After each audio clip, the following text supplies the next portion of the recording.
not a secret how much free quality information Wager Talk, Sports Moma, and the Gold Sheet produce. And next up, we're giving out the Wager Talk College Basketball Guide. This might be the most informative collection of sports betting info we've ever produced. We're covering returning starters, offensive, defensive, and tempo rankings, recruiting rankings, head coaching info and background, and so much more. Even if you are the casual basketball fan, head over to the Ralph Michaels page and download this amazing guide for free.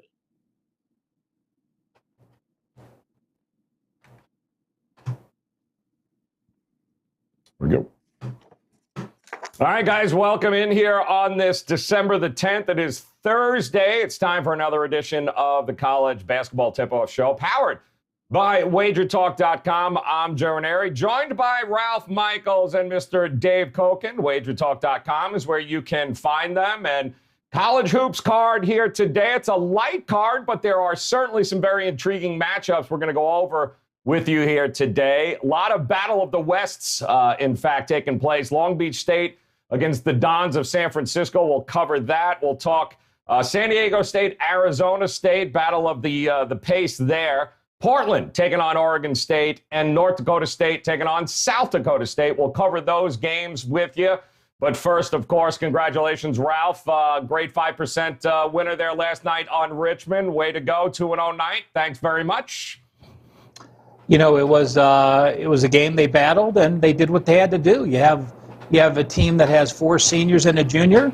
They know how to play the full game, and hey, a close cover, but nonetheless, it pays the same as a blowout cover. Amen to that. That's the truth. And the guys, just a reminder, WagerTalk.com, head over there, Ralph's page, get the college basketball guide. While you're there, go ahead. Dave Koken has already got his 5% play up this weekend in college football. There's a lot of profits to be had at WagerTalk.com at both of these gentlemen's pages, so make sure you head over. Dave Koken and Ralph Michaels. And let's take a look at some of these plays from last night, if we can, guys. Some of these games that we covered, of course, yesterday. Some of these top performers last night, Ralph.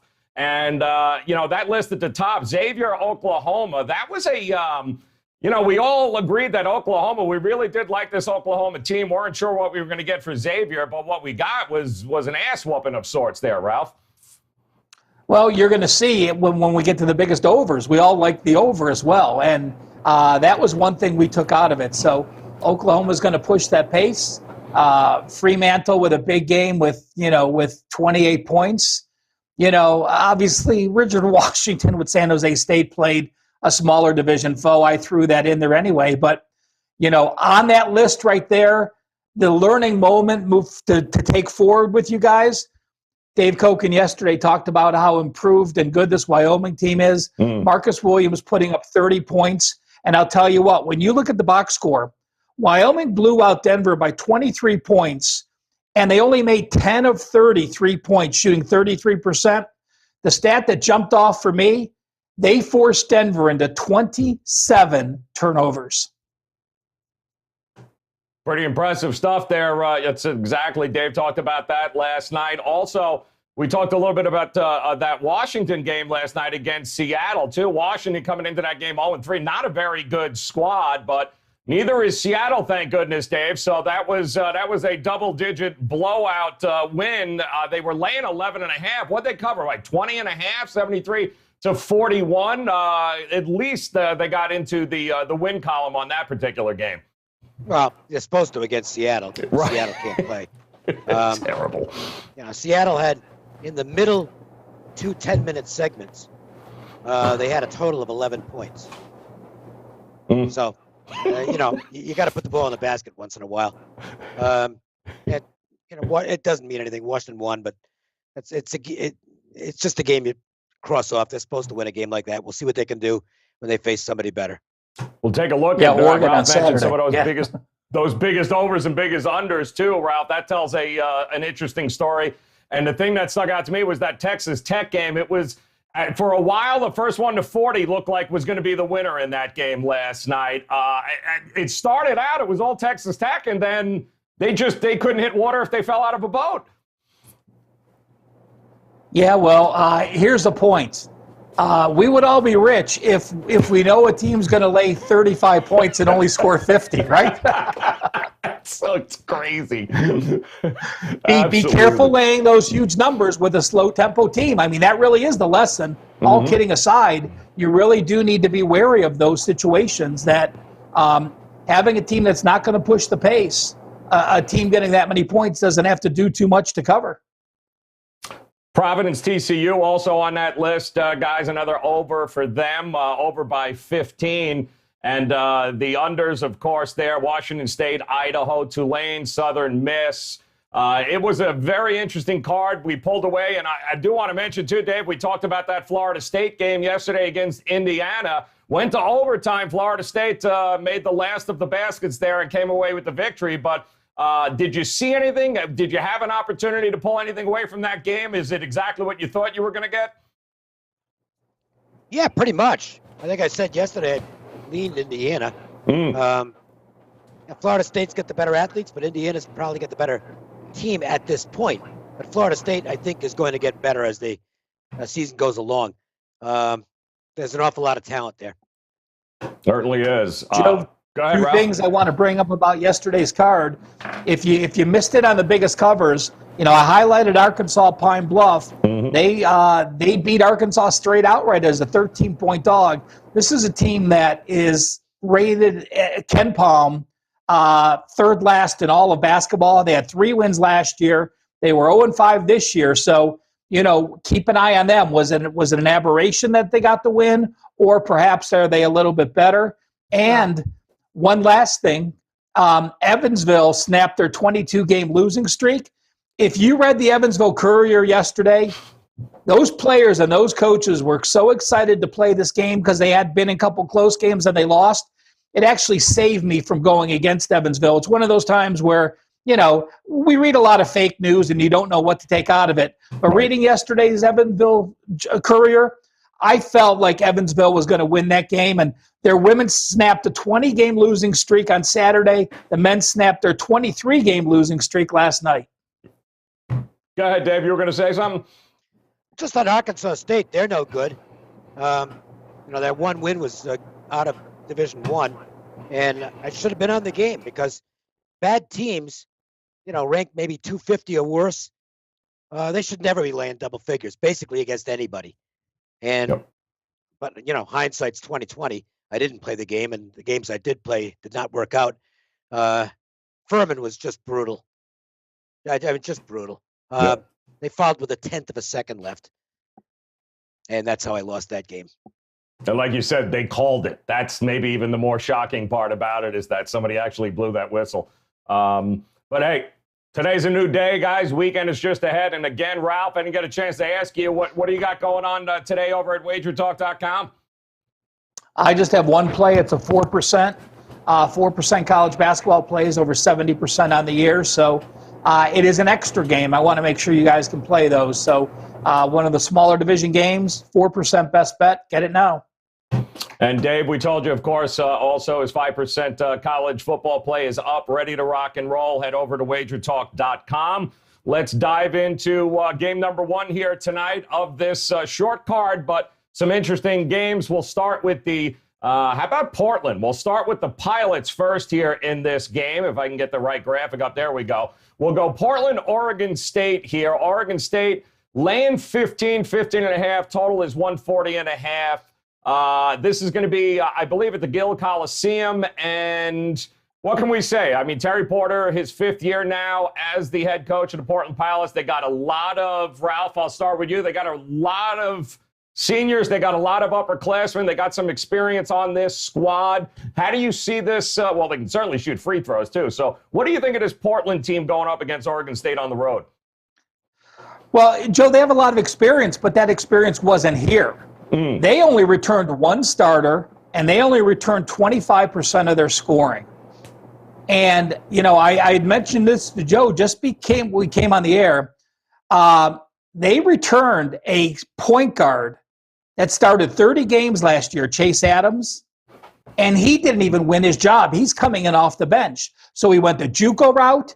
He's got a transfer Ali from Washington State and Hawaii. He's got Hen from Cal Baptist. He's brought in a couple JUCO guys. So, is it a good win? we'll see. I mean, they're 3-1, but 2 wins are against lower division. They beat a bad Portland State team, and they lost to a bad Seattle team, which Dave just said Seattle can't beat anything. So this is a team that I expect is going to improve a great deal. But, it just goes to show you how returning starters is such an overused stat, because if you're a team that's in the 300s in KenPom and you return 4 starters, well, you basically return 4 bad starters that couldn't play well. So, it's much different than being a top 10 team and returning 4 starters. So take that with a grain of salt when you're handicapping and have returning starters. But Oregon State, obviously, dad misses son, Tinkle trying to hang on with the Lakers in the NFL, and he really was that heart and soul. They did beat Cal earlier, but they had a double-digit lead against Washington State and blew that late. It was a game I was on Oregon State. I lost that Washington State game.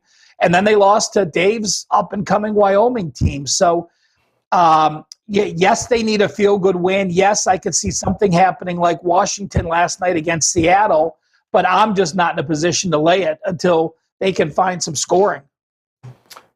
Ken? No, go ahead, David. They've got Ethan Thompson, and that's, he's going to be the show, basically, for Oregon State this season. And look, he's an excellent player. Good point guard, can step out and shoot some threes. He's a real nice player. I don't know about the surrounding cast.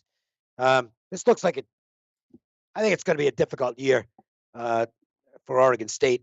I guess they're better than Cal, and maybe about the same as Washington, but they're not very good. And to me, that makes it really dicey to be laying double figures with them, even against a lower level team like Portland.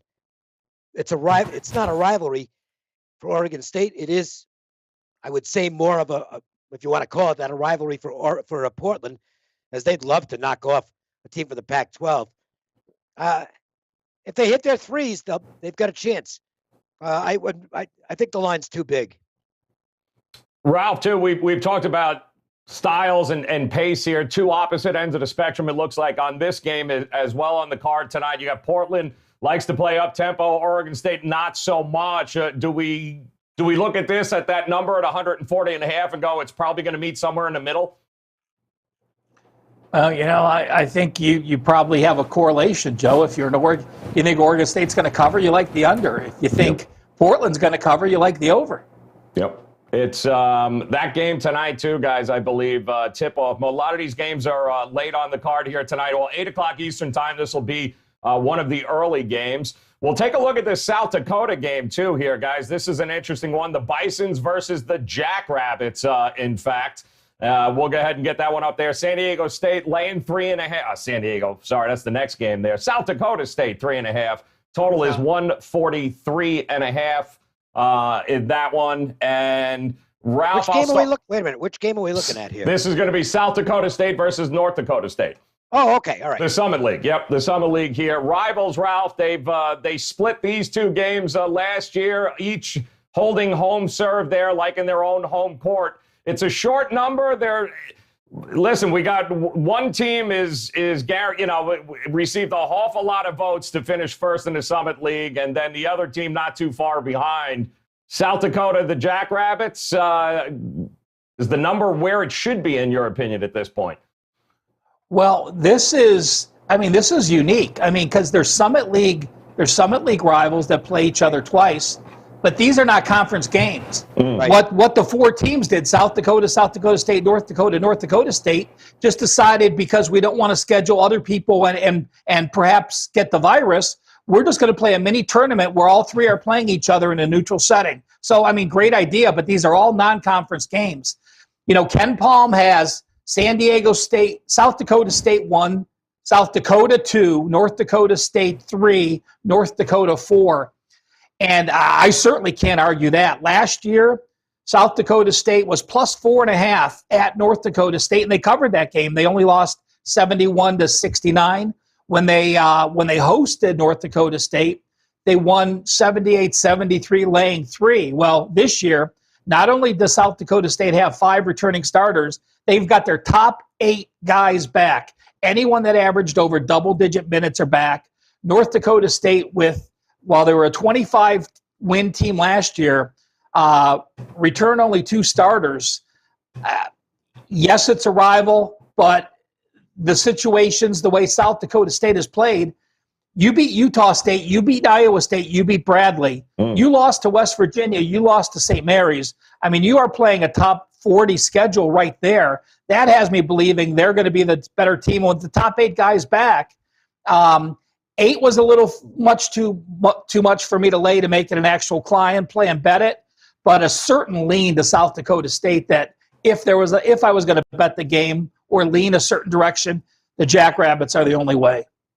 The last 5 head-to-head, Daves, too, it's been less than 5 points. These two teams know each other well, and certainly the Bisons have had a pretty interesting schedule thus far with Kansas and Creighton, too, on the list. What I wanted to talk about is this.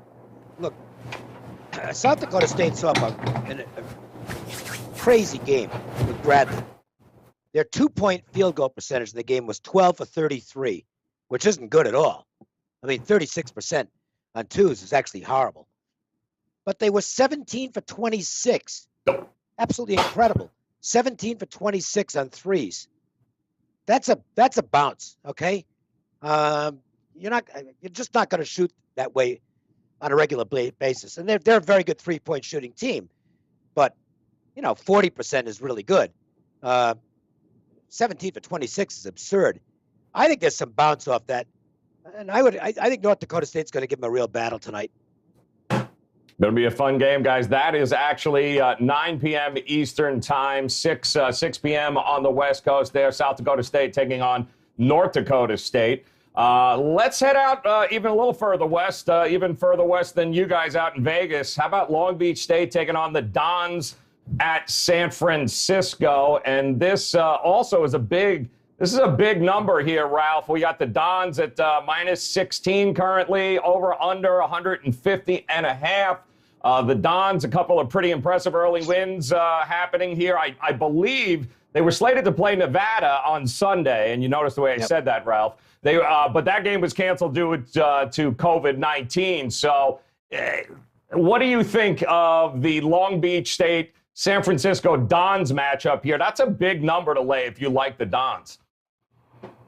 It is. This actually isn't at San Francisco because of the COVID. They couldn't have it there. They're playing in Santa Clara. So there's no home edge. Not that, in college basketball, I've actually been giving a 2 and a 2.5 point home edge just because I think there is more familiarity and sight lines when you're at home. I give less in football because there's not the same dynamics. But when you're shooting in your gym and you're comfortable in your gym, I think that is at least a basket advantage. So that goes away in this game. Long Beach State, he's trying to press the pace as much as anyone this year. Monson's got him running up and down. They get that ball and they shoot, and he feels comfortable with his guards and has a senior in Isaiah Washington who he thinks can handle it. But, you look on the opposite end, and San Francisco has, an incredible set of guards. I mean, Shabazz and Milstead can compare with almost anyone in the conference. So, it's a number again because it's a neutral setting. It's too high. But I will say this moving forward, not necessarily in this game. If you like a big favorite and you're playing a team that's very up-tempo, I am much more apt to lay those points because the other team's just going to keep coming down, chucking up threes, and if they're not hitting those threes, you're getting the rebound and you're in transition moving forward. So, when we talked about big favorites with a very slow tempo team, I think the opposite holds true in this double-digit range when you're playing one of the fastest tempo teams in the country. I don't like Long Beach State. I think, I said this a few years ago, actually. I thought the overly ambitious early season scheduling was going to have a bad long-term impact on the program because, you're making money and you're playing big-name teams and you're getting good experience, but you're also losing game after game after game. And I think the culture's changed at Long Beach State. I've never been a big believer in scheduling over your head early in the season on a regular basis. I think it hurts recruiting, and it just kind of changes the mindset. And what used to be a really good Big West program has it's really declined into mediocrity. Long Beach State is no longer one of the best programs in the conference. In fact, you can argue they're one of the worst programs in the country now, in the conference now. I'm surprised Monson's still there, to be honest with you. I think that what he's done is really hurt this program, and they don't have the same caliber of players they used to have. And I don't think he's got the talent to run up tempo. They don't shoot the ball well. I can see San Francisco winning this one pretty big.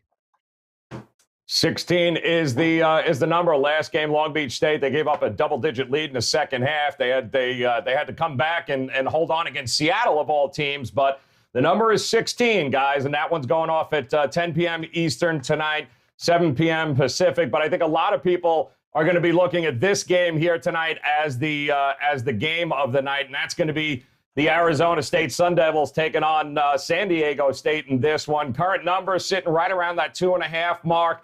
Total is 142. And Dave, I'll start with you with this Arizona and Aztecs teams. Certainly a battle of two different styles. We know how fast Arizona is going to want to play. San Diego State's going to want to hit you with defense. Something's going to give in this game. Yeah, San Diego State's last game, they were just horrendous in the first half against Pepperdine. We're down pretty big. They never did put together the shooting in the game from outside. They were 2 for 19 shooting the threes. And yet they found a way to come back and win the game. Now, part of that was Pepperdine, because Pepperdine, we've talked about this continuously, they just find ways not to win games that they're in against better competition. And it happened to them again in that game. But it's still a really good win for San Diego State in that they did battle through a game where they just didn't have it and found a way to get the job done and stay unbeaten on the season. Arizona State, they're 3-1. The loss was to a very good Villanova team. But this is a type of matchup where I tend to favor the team that plays the better defense. Tempo battles, the team that wants to go up tempo frequently gets frustrated when playing against a team that slows down the tempo and is good at it, which San Diego State is. They'll start taking bad shots, and that's the recipe for disaster against a squad like San Diego State, I should say. It's a tight game. I mean, it's closely lined, obviously. I think Arizona State, you can make the case they deserve to be the favorite because they're the home team. But I think San Diego State's got a really good chance to win this game. It's all about effort, Ralph, and defense, and San Diego State is going to bring it. They've held 4 opponents, I think 4 straight now, under 60, and I'm pretty sure they noticed the 20 turnovers that the Arizona State Sun Devils had against Cal. So you turn the ball over 20 times against San Diego State, it's over. Yeah, but you also have one of the best point guards in the country in Remy Martin. I mean, those other teams didn't have that. Right. So, that's the only game they turned the ball over in. Yeah, I'm going to bring up this. I just read this morning, and Remy Martin and Adam Seiko, the best players probably for each team, have been friends forever, and they played against each other. They played together on, listen to this high school, Sierra Canyon in Chatwood. When Remy Martin and Adam Seiko were seniors, they had 8 players that made Division I, including Marvin Bagley at Duke, Cassius Stanley at Duke, Martin and Marcus Bagley here at Arizona State, Cody Riley at USC, and Seiko for San Diego State. That was the high school team. Jesus. Wish we would have seen some of the lines on those games. Jeez. But it was like, what the hell? Wow. Like I said, San Diego State's played 4 games at home. They had a good game against UCLA. Irvine win was nothing to me. St. Catherine's were throwing out. Pepperdine, nothing to me. Now having to go on the road. I actually think, the San Diego State team is down from what they were last year. I think their line is a little bit too high because of reputation. I actually like Arizona State in this one. Arizona State, San Diego State, guys, that is also 10 p.m. Eastern tonight, 7 p.m. Pacific. Opportunities on all 4 of these games. And, of course, opportunities Ralph's got to play up at WagerTalk.com. You're looking for the college football angle as well. Head over to Dave's page at WagerTalk.com. Dave's got a 5% play locked and loaded, ready to go here for this weekend. And I don't need to explain to you when Dave puts a 5% play up, how it cashes, but you guys already understand that. So let's talk about our gold sheet play of the day, too, Ralph. I love these sheets, by the way. I mean, this is something that if you guys have not had a chance to look at, you really need to check this out. Great information here, Ralph. What is our gold sheet play of the day? Well, I've done a bad job picking it the last 2 days, so hopefully I did a little better today. Because it's not like they only have one write-up. Yesterday they had 6 or 8 write-ups, and I'm picking the one. So, I'm picking Riverside. This is one of the games they wrote up. I will tweet it out so you can read the write-up. But, this Riverside head coach went to be an assistant in the SEC. So the associate coach takes over, Mike Magpeo.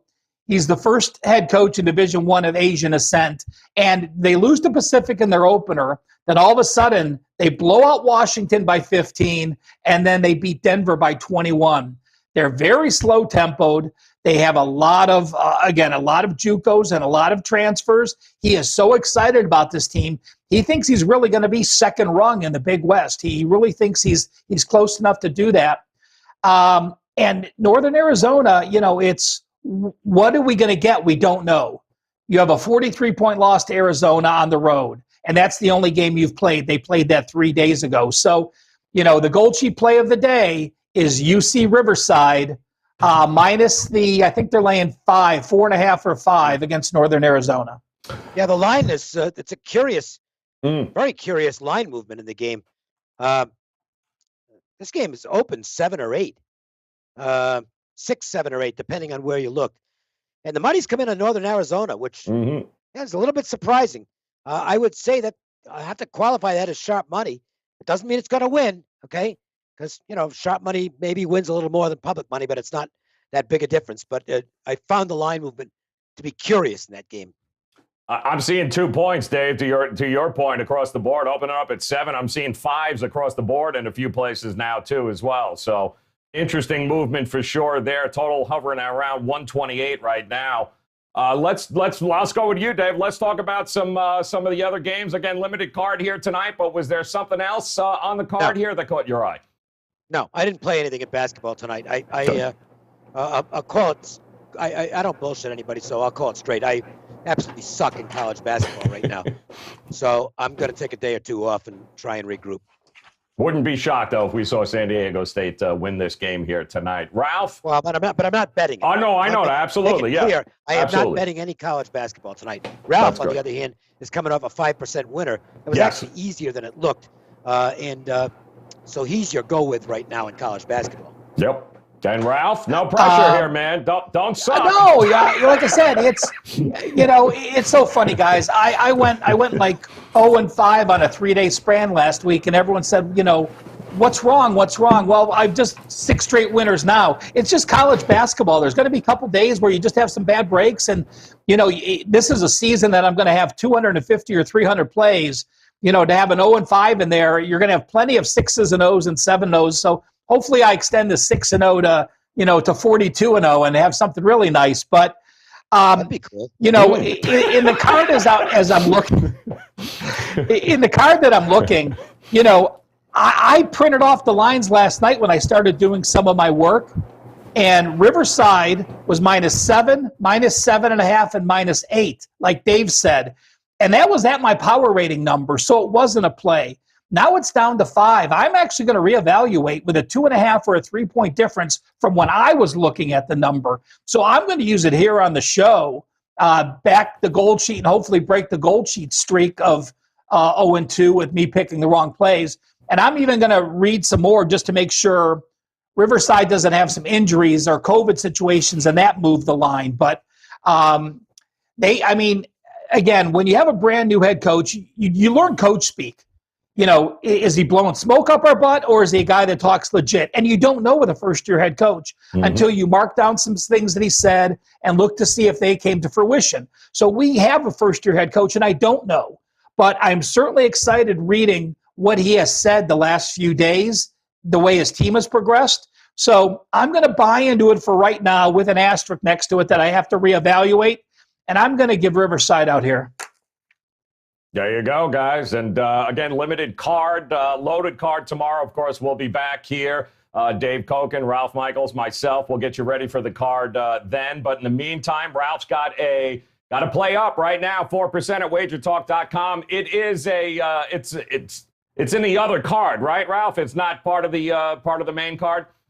It is. It is an extra game, Joe. But you're not getting out without giving some opinion. I mean, there's got to. Is Stetson not playing today? I'm looking. Yeah, no, Stetson's not playing today. Otherwise, that would be easy though. But I'm partial to San Diego State here, and I can tell you the line seems to agree with that. Open it up at 4.5. I'm seeing 2s popping up right now. So there's an awful lot of money coming in on San Diego State, and I'm with Dave. I'm of the mindset that defense is all effort, and that you are going to get an all-out effort tonight from this San Diego State team, and more defense than I think what Arizona State has seen to this particular point. So if they can slow the game down, San Diego State wins this game outright. Might even be worth putting a couple of bucks on the money line there, Ralph. Just saying. Yeah. I'm just going to counter with one last statement. Sure. The offense Arizona State brings will be something like San Diego State hasn't seen either. So it's a great game to watch. I'll be tuned in. It'll be awesome. It's going to be a lot of fun, guys. Make sure you head over to WagerTalk.com right now. Take advantage. Dave's got his 5% college football play up. Ralph's got his 4% basketball play. And, of course, we'll be back tomorrow looking to make it one hell of a profitable lead into the weekend. Loaded card here, guys. We'll have it for you. So on behalf of Dave Koken, Ralph Michaels, I'm Joe Raineri. Guys, best of luck with your plays tonight. Enjoy the games. Come back and join us again tomorrow. We'll see you then.